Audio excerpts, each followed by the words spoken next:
नमस्कार श्रोताओं। क्षेत्रीय समाचार एकांश के कोविड-19 के इस विशेष कार्यक्रम में आपके साथ मैं पंकज सनवाल खुलबे। श्रोताओं, कोविड संक्रमण से जुड़ी हर महत्वपूर्ण जानकारी हम अपने कार्यक्रम के माध्यम से आप तक पहुंचाते हैं। कोरोना वायरस संक्रमण ने जहां हमारे सामने कई चुनौतियां खड़ी की हैं, वहीं कहीं न कहीं हम अपनी सेहत के प्रति भी जागरूक हुए हैं। श्रोताओं, हम सभी को कोविड वायरस संक्रमण से बचने के लिए जरूरी एहतियातों को अपने जीवन शैली का हिस्सा बनाना होगा, ताकि हम, हमारा परिवार, हमारे आसपास के सभी लोग सुरक्षित रहें। और इसके लिए हम सब जब भी घर से बाहर निकलें, मास्क अवश्य पहनें, सुरक्षित दूरी के नियमों का पालन करें और अपने हाथ और मुंह को साफ रखें। श्रोताओं, देश में अब तक राष्ट्रीय टीकाकरण अभियान के अंतर्गत 45 करोड़ 60 लाख से अधिक टीके लगाए जा चुके हैं। स्वास्थ्य मंत्रालय ने कहा है कि देश में स्वस्थ होने की दर अब 97% से अधिक हो गई है। राष्ट्रीय कोविड टीकाकरण अभियान के अंतर्गत एक महीने से भी कम समय में 2,27,000 से अधिक गर्भवती महिलाओं को वैक्सीन की पहली डोज दी जा चुकी है। इस अभियान के तहत 78,838 गर्भवती महिलाओं के टीकाकरण के बाद तमिलनाडु पहले स्थान पर है। आंध्र प्रदेश में 34,000 से ज्यादा और उड़ीसा में 29,000 से अधिक गर्भवती महिलाओं को वैक्सीन की पहली खुराक दी गई है। श्रोताओं, स्वास्थ्य मंत्रालय ने कहा है कि सरकार टीकाकरण की गति के साथ ही टीकाकरण का दायरा बढ़ाने के लिए भी राज्यों की लगातार मदद कर रही है। मंत्रालय ने कहा कि सरकार सभी वयस्क आबादी के टीकाकरण के लिए राज्यों को 75% कोविड के टीके मुफ्त उपलब्ध करा रही है। श्रोताओं, कोरोना वायरस संक्रमण से बचने के लिए सरकारें लगातार प्रयास कर रही हैं। हम सभी को भी इसमें अपना योगदान देना है, कोरोना एप्रोप्रिएट बिहेवियर को अपनाकर। और आइए श्रोताओं, अब सुनते हैं कोरोना वायरस संक्रमण पर स्वास्थ्य विशेषज्ञ डॉक्टर के श्रीनाथ रेड्डी से आकाशवाणी संवाददाता आनंद श्रीवास्तव की बातचीत। आज के इस कार्यक्रम में हमारे साथ हैं वरिष्ठ स्वास्थ्य विशेषज्ञ डॉक्टर के श्रीनाथ रेड्डी। डॉक्टर रेड्डी, आकाशवाणी के इस कार्यक्रम में आपका बहुत बहुत स्वागत है।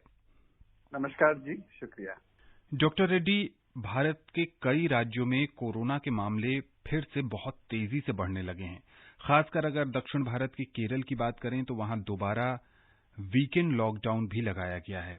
इसके साथ साथ कुछ ऐसे राज्य भी हैं जहां संक्रमण दर 10% या उससे ऊपर है।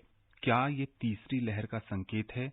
क्या दूसरे राज्यों में भी अब मामले तेजी से बढ़ेंगे या फिर ये दूसरी लहर का ही अभी प्रकोप देश में चल रहा है? देखिए, ये लगता है कि दूसरा लहर अभी खत्म नहीं हुआ जी। तीसरा लहर शायद शुरू होने वाला है, मगर ये दूसरी लहर के साथ ही जुड़ के निकल रहा है जी। ये दोनों लहर के बीच में बहुत ज्यादा अंतर नजर नहीं आ रहा जी। ये कहना मुश्किल है कि दूसरा लहर खत्म हो चुका है सारा भारत में, हर जगह, क्योंकि ये जो लहर है वो अलग अलग प्रांत में अलग अलग समय पे उभर आया है जी। शुरुआत में कुछ राष्ट्रों में, कुछ राज्यों में काफी ज्यादा स्तर पर नजर आया। फिर जैसा कि उत्तर पूर्वी भारत में थोड़ा देर से नजर आया और वहां पर भी केसेस बढ़ रहे हैं अभी जी। फिर केरल जैसा राज्य में थोड़ा सा अलग परिस्थिति है, क्योंकि दूसरे लहर के शुरुआत में भी उसमें केसेस काफी ज्यादा बढ़े हुए थे जी। पहले लहर में भी केरल आगे ही था जी। मगर एक बात को ध्यान रखना चाहिए कि अभी अभी जो एंटीबॉडी सर्वे हुआ है, सीरो सर्वेलेंस का जो स्टडी हुआ है जी। आईसीएमआर के ओर से जी। वहां पे केरल में केवल वहां पे तकरीबन 44% ही एंटीबॉडीज साबित हुए, मतलब वो प्रेवलेंस जो नजर आया जी।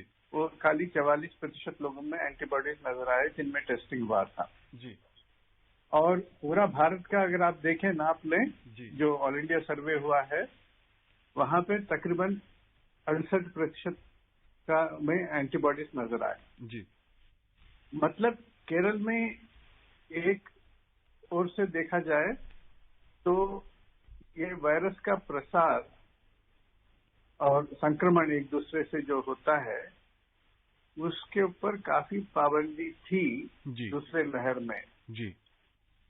और इसीलिए बहुत ज्यादा लोगों को ये संक्रमण नहीं हुआ। जी।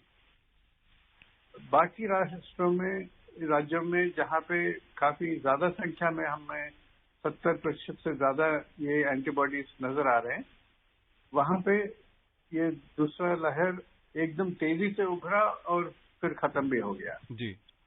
तो जहाँ पे दूसरे लहर के दौरान बहुत ज्यादा लोगों को संक्रमण नहीं हुआ, वहां पे कई लोगों को अभी भी खतरा है वायरस का। बिल्कुल। और वो नजर आ रहा है हमारे सामने। जी।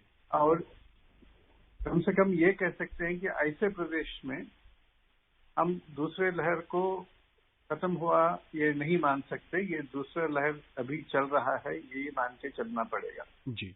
अगर ऐसे राज्यों में जहाँ पे दूसरी लहर पूरी तरह खत्म हुई और बहुत ही कम केसेस नजर आए, अगर कुछ दिनों बाद केसेस उभर आने लग गए और तेजी से बढ़ने लग गए, तो तब वहां पे तीसरा लहर मानना चाहिए। बिल्कुल ठीक। डॉक्टर रेड्डी, यहाँ एक दो व्यवहारिक सवाल हैं। जो लोग कोरोना से ठीक हो गए हैं, जिन्होंने संक्रमण को मात दे दी है, अब उनके जीवन में एक नई तरह की परेशानी देखने को मिल रही है। 15-20 दिन के बाद उनके सर में चक्कर आने लगता है, उल्टी की टेंडेंसी लगने लगती है। वो अपना खून जांच कराते हैं, उसमें सारी रिपोर्ट्स नॉर्मल आती हैं। ब्रेन के एमआरआई में भी सब कुछ सामान्य दिखता है। पेट के अल्ट्रासाउंड में भी कोई समस्या नजर नहीं आती। अब वो दिक्कत में है कि आखिर मुझे क्या हुआ है, मैं किस परेशानी से ग्रस्त हो गया हूं। क्या ये पोस्ट कोविड के लक्षण हैं या फिर कोई और समस्या?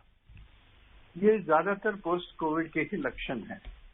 तो ये पहले ही पहचान लिया गया पिछले साल ही कि कुछ लोगों में जहाँ पे कोविड का बीमारी नजर आता है और इलाज के बाद वो ठीक हो जाते हैं, तो फिर वहां पे कुछ लोगों को अभी भी बीमारी के लक्षण होते हैं। ऐसा नहीं है कि बीमारी के लक्षण बिल्कुल नहीं होते जी। और उनको अलग अलग किस्म के तकलीफ महसूस करते हैं। वो वहाँ पे एक तो बहुत ज्यादा कमजोरी महसूस होता है जो बहुत ही क्रॉनिक फैटिग कहते हैं जी। और दूसरा मसल्स में काफी दर्द होने लगता है और खास करके आपने जैसा जिक्र किया जी। दिमागी परेशानियां काफी उठती हैं जहाँ पे वो किसी चीज को आसानी से याद नहीं रख सकते। इसके अलावा दिल, फेफड़े, पैंक्रियास ऐसे जगह पे भी ये वायरस का असर नजर आता है।